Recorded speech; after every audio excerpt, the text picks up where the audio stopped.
Goeiedag en welkom by Tabernadei se aanlyn diens. Ons maak vandag ons reeks oor geloof klaar en ons het met jou oor 'n klomp goed oor die beginsels gepraat en oor sy wederkoms en al hierdie goed. Maar vanoggend wil ek dit amper saamvat met 'n uitdaging om vir jou te sê, moenie hoop verloor nie. Het jy al ooit gevoel jy's besig om jou hoop te verloor? Het jy dalk al op 'n plek gewees of is jy dalk nou op 'n plek waar jy hopeloos voel, waar die omstandighede van die lewe net so gemaak het dat jy nie sien hoe dit gaan uitspeel nie. Daar's net geen hoop nie. En ek moet reg aan die begin van hierdie boodskap net definieer dat as ek die woord hoop gebruik, in Bybelse konteks is dit amper 'n sterker woord as geloof. As die Bybel sê nou bly geloof, hoop, liefde, en hy sê liefde is die belangrikste, dan wys hy dat hoop selfs groter is as geloof nie. Dis nie die ongelowige manier waarop ons het gebruik om te sê, ek hoop nie dit reën vanmiddag nie, want ek wil golf speel. Dis nie daai mog getroffe nie. Hoop is hierdie ding wat vir my betekenis gee en vir my selfversekering gee. Ek is nie alleen nie, God is by my, die goed gaan uitwerk soos wat dit moet uitwerk. Nou mense wat hoop verloor in die lewe, of besig is of klaar hoop verloor het, hulle sal goed begin sê en het al hoe meer gereeld sê, goed soos niks werk vir my uit nie, of dit gaan nooit regkom in my lewe nie, of ek gaan nooit kan gesond wees nie, of ek gaan nooit kan gewig verloor nie, of ek sal nooit 'n man of 'n vrou kry nie. Dit is nou maar hoe dit moet wees. En dis amper hierdie ongelowige verklarings wat die heeltyd oor ons lippe kom. En dis 'n teken van iewers het hoop verlore gegaan. Nou as ek vandag weer na die woord wetenskap verwys, dit was al in hierdie reeks aangespreek, ons laat toe dat die wetenskap, met ander woorde die feite, inmeng met geloof. Inteendeel, ons laat toe dat sigbare feite ons geloof en ons hoop kom steel. Hoor wat sê Hebreërs 11 vers 1. Hy sê geloof is 'n vaste vertroue op die dinge wat ons hoop. 'n Bewys van dinge wat ons nie sien nie. So hy begin deur vir ons te sê, en ons het die reeks begin met vers 6 wat sê, sonder geloof kan ons God nie behaag nie, maar die eerste versie sê, geloof is hoop, om aan God vas te hou teen dit wat ek sien, teen die verklarings wat die mediese expert oor my lewe gemaak het, of teen dit wat die finansiële deskundige oor my finansiële toestand gesê het. Ek gaan nie nou net na die wetenskap kyk, na die feite kyk nie. Ek sit my geloof in God en dit bring hoop in my hart. So ons gaan net so 'n paar goed rondom dit vandag bespreek. Nommer 1, geloof gee hoop. Geloof gee hoop. Geloof hou hoop lewendig, selfs in die donkerste van donker tye. Abraham is een van die geloofshelde wat ons daar raakloop as ons Hebreërs 11 lees, maar jy ken sy storie in die Ou Testament, maar Paulus was skynbaar gefascineer met Abraham se geloof. Hoor wat skryf hy in Romeine 4 vers 18, hy sê hy het teen hoop op hoop geglo. Met ander woorde, teen dit wat die feite sê, teen dit wat die wetenskap sê, het hy aanhou glo, hy het hoop gehad, dat hy vader sou word van baie volke volgens wat gesê was, so sal jou nageslag wees. En sonder om te verswak in die geloof, het hy, al was hy omtrent 100 jaar oud, nie gelet op sy liggaam, wat al reeds verstorwe was nie, en op die verstorwe toestand van die moederskoot van Sara nie. Hy het met ander woorde nie gelet op die wetenskap nie gelet op die sigbare feite nie. Hy het nie toegelaat dat die wetenskap, die feite, sy geloof kom steel, sy hoop kom belemmer nie. Hy het vasgehou aan God se beloftes. Hoor hoe sê Hebreërs dit? Hy sê in vers 17, deur die geloof het Abraham, toe hy op die proef gestel is, Isak geoffer. Ja, hy wat die beloftes ontvang het sy enige gebore seun geoffer, aan wie gesê is, in Isak sal jou nageslag genoem word, want hy het gereken dat God mag het om selfs uit die dode op te wek. My vraag aan jou is, waaraan hou jy vas? Het jy 'n belofte van God oor jou lewe? Het jy geloof in jou hart dat God sy woord altyd waar maak?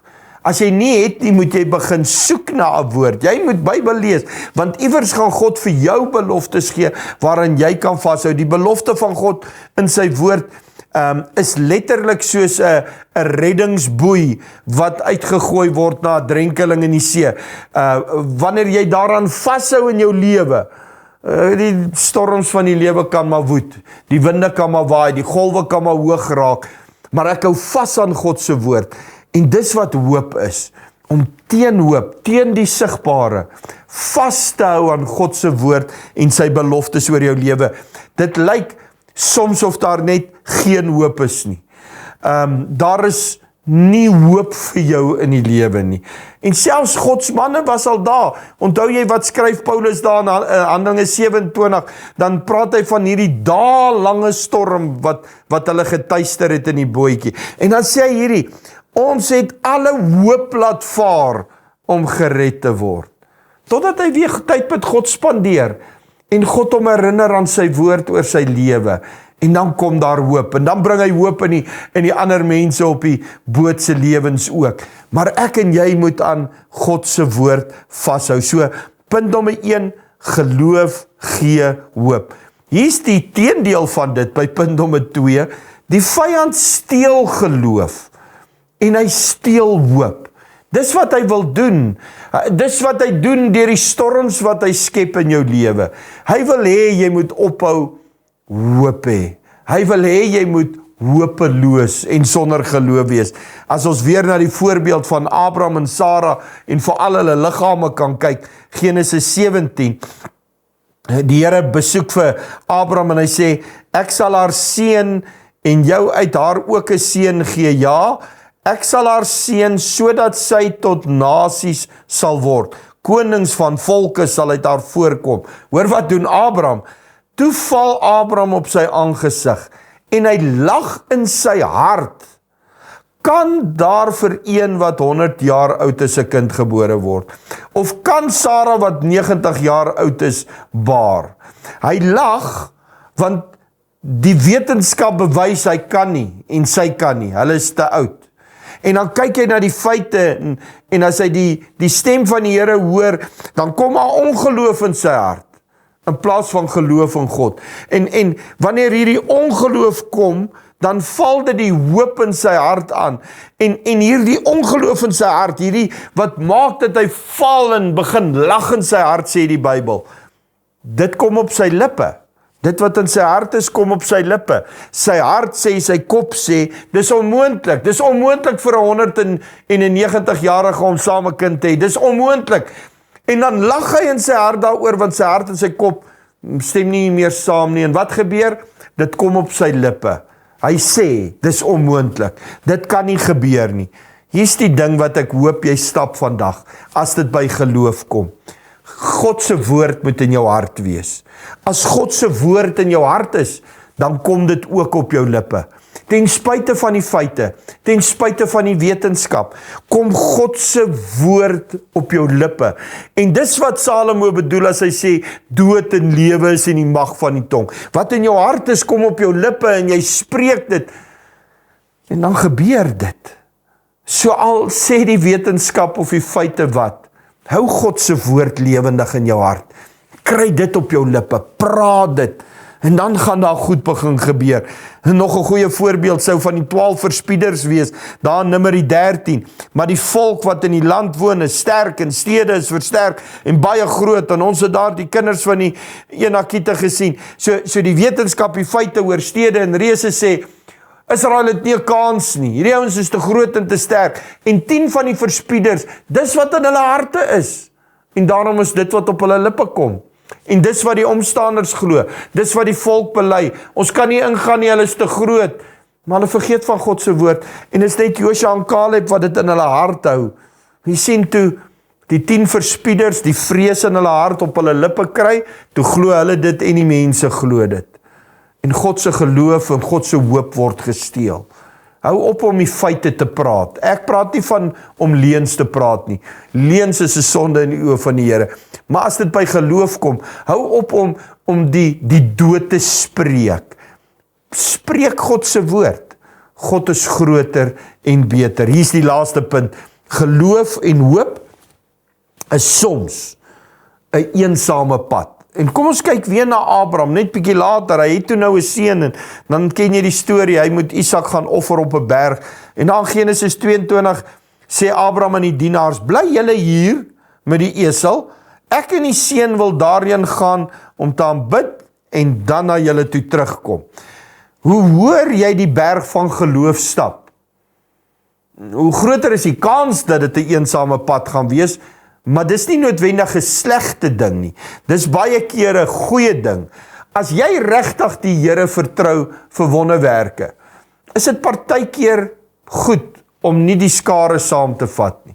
Die skare gaan dalk ongemaklike vrae vra.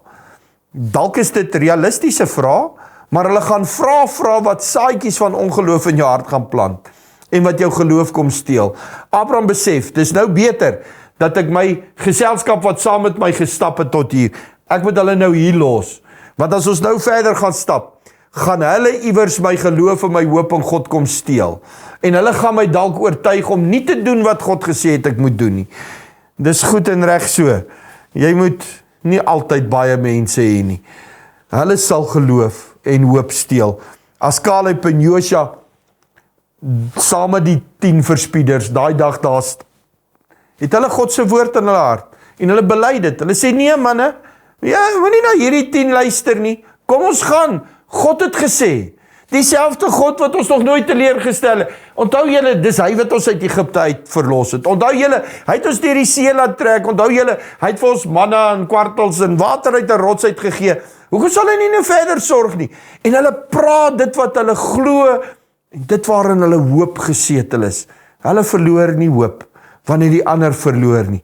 Wanneer Dawid op Goliat afstorm, dan vat hy nie mense saam nie, hy vat nie die Israelitiese weermag saam nie, hy vat nie eers Saul se wapenrusting saam nie, hy gaan alleen met sy slingervel, want daar is hoop in sy hart, hy het 'n woord, hy het vertrou, hy het daai klein mosterdsaad geloof in 'n groot God, hy hoef eers groot geloof te hê nie, en dan gee die Here die oorwinning, hy het hoop, want hy glo in 'n groot God.